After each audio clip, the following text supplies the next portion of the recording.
Hey, it's Mark Nolan back again in the DEI garage talking about our motorcycle under tank heat reflection kit. Now, hot fuel reduces engine performance. It stresses the fuel pump. It can lead to vapor lock. If you're using race fuel manufacturers recommend using reflective materials to help keep specialty fuels temperature stable. So DEI has come up with an effective kit to help combat this problem. You line the underside of your fuel tank with the self-adhesive Reflect-A-Cool or the Reflect-A-Gold material, and then you trim it to shape. Now, Reflect-A-Cool material is made up of an aluminized reflective foil backed with a base layer of glass fiber. It's ready to withstand a continuous temperature of up to 400 degrees Fahrenheit. Now, Reflect-A-Gold is a metallized polyimide. It's laminated to a glass cloth. It's ready to withstand continuous temperatures of up to 850 degrees Fahrenheit. Now, both materials can reduce fuel temps by up to 30%.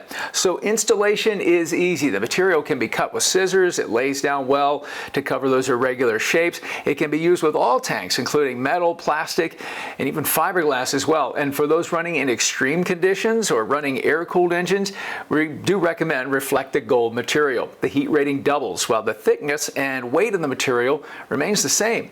Each kit includes a 24 by 24 inch sheet of reflective material, plus you get an 1.5 by 15-foot roll of reflective tape. It's the motorcycle under tank heat reflection kit. You can get it at designengineering.com.